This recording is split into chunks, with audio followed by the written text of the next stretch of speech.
The second major river basin that we have in the northern plain is the Ganga Basin. What is that? Ganga Basin. So it starts at the edge of this Satluj Basin and up to here, where we have the Brahmaputra Basin. So the states that are involved in Gangetic Basin is they include Uttarakhand,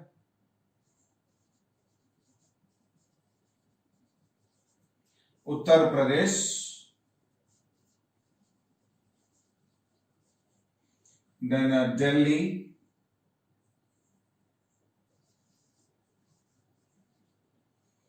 then Bihar, West Bengal. See, so many states are there.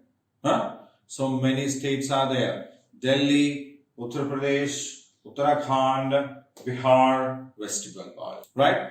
So, this is basically made agriculturable or fertile by river Ganga, Yamuna and their tributaries. Right? So, river Ganga comes here, flows through here. Yamuna comes and joins Ganga in Uttar Pradesh. Okay? Ganga is a major river. Yamuna is its main tributaries. And there are other tributaries also. There are many other tributaries also. Right? So, the major river in this region is nothing else but Ganga.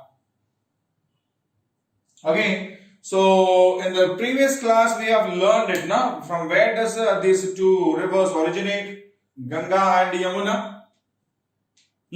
Yeah. Gangotri is a glacier in the Himalayan region from where river Ganga originates. And when it originates, its name is not Ganga. It's known as a Bhagirathi. River Bhagirathi. Okay. So from the Gangotri glacier, it originates as a Bhagirathi river and flows down and then reaches this plain. As it flows down, it flows very fast. Okay, it very fast at Haridwar. At Haridwar, it enters the northern plain regions and from there it flows slowly. So as it flows very fast from the mountains, it carries a lot of silt along with them and all this get deposited on this northern plain region and the entire region over here gets benefited by that. Okay, the alluvial soil deposition is happening on an extensive range over here. Right? So, as Ganga flows, its tributaries come and join. So, Mandagini is one major tributary. Alagananda is another major tributary. Okay, Mandagini, Alagananda. Then Yamuna, this one. Right? Yamuna is a major tributary of river Ganga. Then we have Ram Ganga, Ghagra, Gandak and Kosi. Kosi comes somewhere here from Nepal.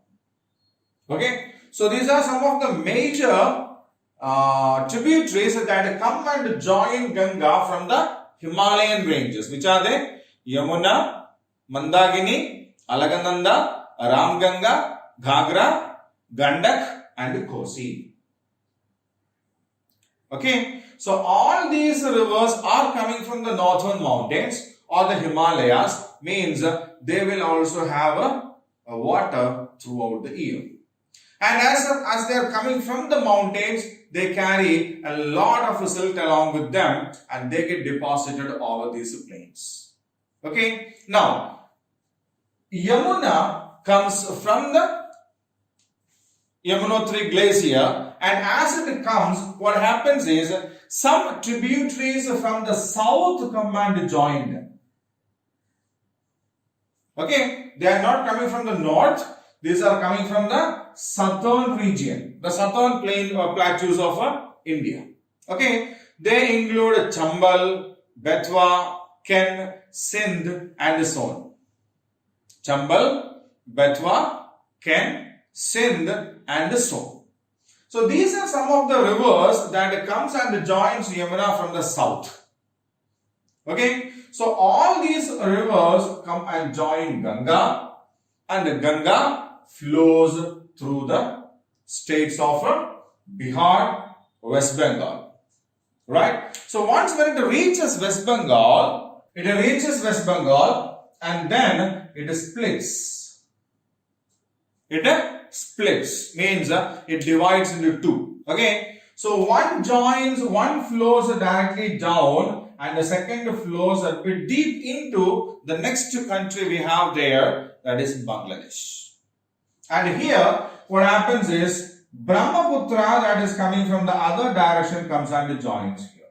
Okay, so this part of this river Ganga is known as the river Hooghly.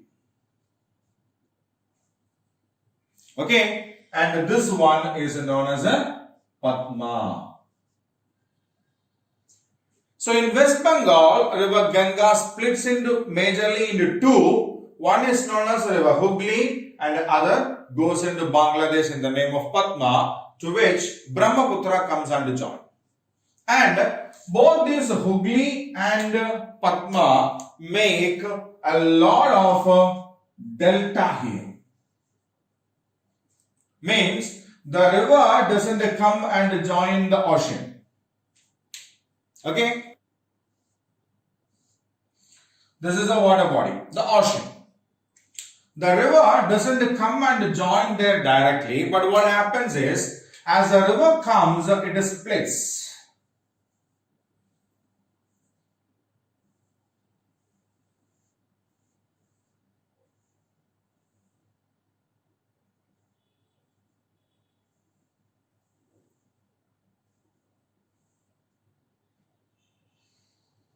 Okay?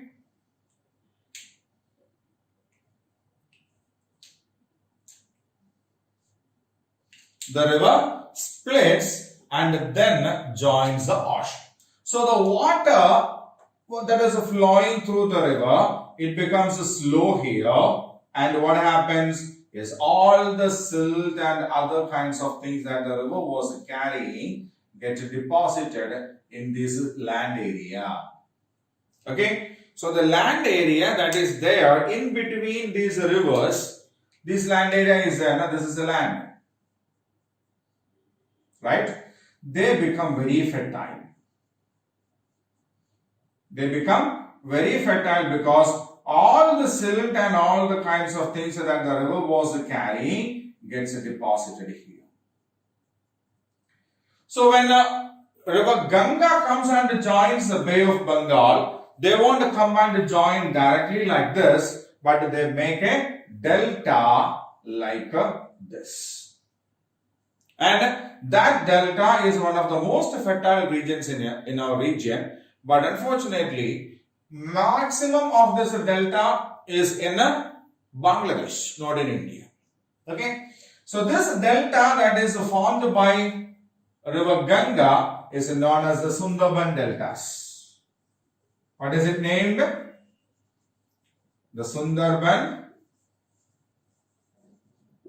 Delta. So the delta that is formed by the river Ganga before joining the Bay of Bengal is called the Sundarban Delta. Right? This basin, which is made fertile by the river Ganga, is famous for a large number of crops.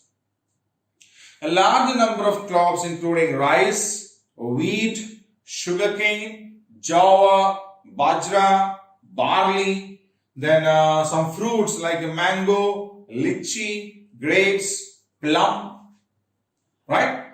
So this plain region, which is made fertile by river Ganga, Yamuna and their tributaries, are very famous for a lot of crops. Okay, they include rice, wheat, sugarcane, jowar, bajra, barley, then fruits like mangoes, grapes, lychees, plums, etc.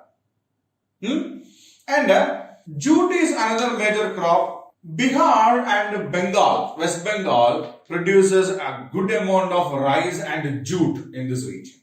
Okay, jute is one of the most important and major crop that is cultivated in West Bengal. Right? Jute is a major crop that is cultivated in West Bengal. And we have a lot of famous places like Delhi, Kanpur, Lucknow, Varanasi, Haridwar, Mathura, Kolkata, situated on the banks of these rivers or on the same plains. Hooghly River, a branch of river Ganga, which flows through West Bengal, is a very famous place, and we have the second largest city in India situated over there, and that is Kolkata. Right? Second biggest city in India is Kolkata, and that is situated on the banks of river Hooghly. Okay, the place where river Ganga joins Bay of Bengal is called Ganga Sagar, and that region is a very vast, large, fertile delta region that is known as the Sundarban Delta region. Okay, Sundarban Delta is the biggest delta in the world, we can say. It's one of the biggest deltas. Then it's the most fertile region also. But a major part of this delta is in Bangladesh. One of the major crops that are produced in this region is rice and jute. Then these rivers are there, no? The tributaries of Yamuna, including Chambal, Sone and all, which comes from the southern region, they have a problem. Do you know what? They become dry during summer. They become dry during summer because they are coming from the south where there are no snow-covered mountains. Got it? They do not have any snow-covered mountains, and so that region, these rivers go dry when it is a summer season. Whereas the other are there, no, like Alagananda or Kosi, they are coming from the northern mountains, and so there won't be any problem during summer. The ice melts over there and that water comes out through the river. Okay, so Gangetic Basin is a very important and one of the major basin region in India. Now we have a third one, that is the